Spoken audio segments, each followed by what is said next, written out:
USA ਦੇ ਵਿੱਚ ਜਿਹੜੇ ਮਾਰਗੇਜ ਰੇਟਸ ਆ ਉਹ ਕਹਿੰਦੇ ਵੀ ਹਾਈਐਸਟ ਲੈਵਲ ਦੇ ਉੱਤੇ ਇਸ ਸਾਲ ਪਹੁੰਚ ਗਏ ਹੈਗੇ ਆ। Benchmark 30 year fixed mortgage rate ਜੋ ਆ ਉਹ 6.55% ਆ, ਅਪ ਗਿਆ ਹੈਗਾ 6.49% ਤੋਂ, ਜੋ ਕਿ ਪਿਛਲੇ ਵੀਕ ਸੀਗਾ। ਇਹ ਜੋ ਫੈਨੀ ਮੈਕ ਉਹਨਾਂ ਨੇ ਦੱਸਿਆ ਹੈਗਾ ਆ ਉਹ ਏਜੰਸੀ ਵੱਲੋਂ। 1 ਸਾਲ ਪਹਿਲਾਂ ਐਵਰੇਜ ਰੇਟ 6.75% ਸੀਗਾ।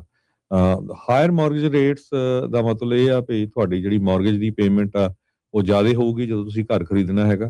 ਸੋ ਉਹਦੇ ਨਾਲ ਉਹਦੇ ਉੱਤੇ ਜਿਹੜਾ ਕਾਫੀ ਜ਼ਿਆਦਾ ਜਿਹੜਾ ਅਸਰ ਪਊਗਾ। 10 ਈਅਰ ਟ੍ਰੈਜਰੀ ਯੀਲਡ ਜੋ ਆ 4.5% ਮਿਡ ਦੇ ਉੱਤੇ ਸੀਗੀ।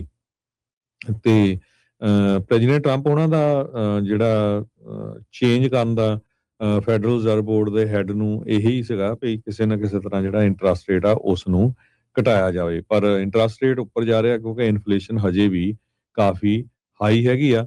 ਯੂਐਸਏ ਦੇ ਵਿੱਚ ਜਿਹੜੀਆਂ ਪੈਂਡਿੰਗ ਹੋਮ ਸੇਲਸ ਆ 5.4% ਜੂਨ ਮਹੀਨੇ ਦੇ ਵਿੱਚ ਘਟ ਗਈਆਂ ਹੈਗੀਆਂ, ਫੈਲ ਹੋਈ ਹੈ, ਡਾਊਨ ਹੋਈ ਆ।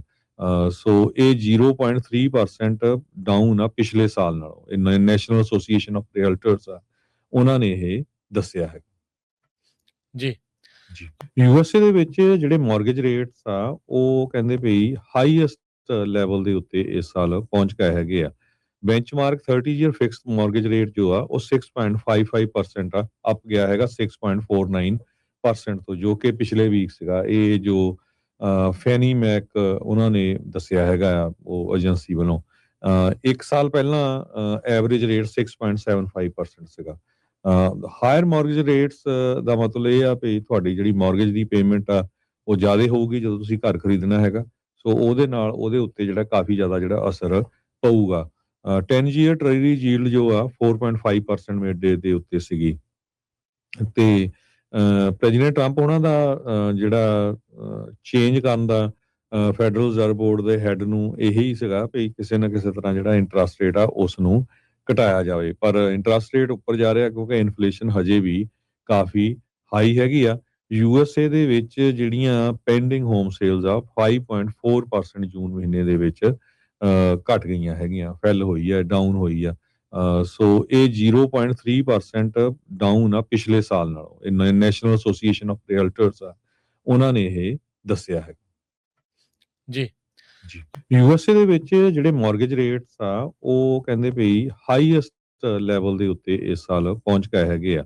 Benchmark 30 year fixed mortgage rate ਜੋ ਆ ਉਹ 6.55% ਆ, ਅਪ ਗਿਆ ਹੈਗਾ 6.49% ਤੋਂ, ਜੋ ਕਿ ਪਿਛਲੇ ਵੀਕ ਸੀਗਾ। ਇਹ ਜੋ ਫੈਨੀ ਮੈਕ ਉਹਨਾਂ ਨੇ ਦੱਸਿਆ ਹੈਗਾ ਆ ਉਹ ਏਜੰਸੀ ਵੱਲੋਂ। 1 ਸਾਲ ਪਹਿਲਾਂ ਐਵਰੇਜ ਰੇਟ 6.75% ਸੀਗਾ। ਹਾਇਰ ਮਾਰਗੇਜ ਰੇਟਸ ਦਾ ਮਤਲਬ ਇਹ ਆ ਵੀ ਤੁਹਾਡੀ ਜਿਹੜੀ ਮਾਰਗੇਜ ਦੀ ਪੇਮੈਂਟ ਆ ਉਹ ਜ਼ਿਆਦਾ ਹੋਊਗੀ ਜਦੋਂ ਤੁਸੀਂ ਘਰ ਖਰੀਦਣਾ ਹੈਗਾ। ਸੋ ਉਹਦੇ ਨਾਲ ਉਹਦੇ ਉੱਤੇ ਜਿਹੜਾ ਕਾਫੀ ਜ਼ਿਆਦਾ ਜਿਹੜਾ ਅਸਰ ਪਊਗਾ। 10 ਈਅਰ ਟ੍ਰੈਜਰੀ ਯੀਲਡ ਜੋ ਆ 4.5% ਮਿਡ ਦੇ ਉੱਤੇ ਸੀਗੀ। ਤੇ ਪ੍ਰੈਜ਼ੀਡੈਂਟ ਟਰੰਪ ਉਹਨਾਂ ਦਾ ਜਿਹੜਾ ਚੇਂਜ ਕਰਨ ਦਾ ਫੈਡਰਲ ਰਿਜ਼ਰਵ ਬੋਰਡ ਦੇ ਹੈੱਡ ਨੂੰ ਇਹੀ ਸੀਗਾ ਵੀ ਕਿਸੇ ਨਾ ਕਿਸੇ ਤਰ੍ਹਾਂ ਜਿਹੜਾ ਇੰਟਰਸਟ ਰੇਟ ਆ ਉਸ ਨੂੰ ਘਟਾਇਆ ਜਾਵੇ, ਪਰ ਇੰਟਰਸਟ ਰੇਟ ਉੱਪਰ ਜਾ ਰਿਹਾ ਕਿਉਂਕਿ ਇਨਫਲੇਸ਼ਨ ਹਜੇ ਵੀ ਕਾਫੀ ਹਾਈ ਹੈਗੀ ਆ।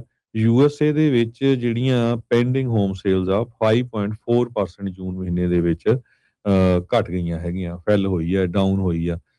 ਸੋ ਇਹ 0.3% ਡਾਊਨ ਆ ਪਿਛਲੇ ਸਾਲ ਨਾਲੋਂ। ਇਹ ਨੈਸ਼ਨਲ ਐਸੋਸੀਏਸ਼ਨ ਆਫ ਰੀਅਲਟਰਸ ਆ ਉਹਨਾਂ ਨੇ ਇਹ ਦੱਸਿਆ ਹੈ ਜੀ।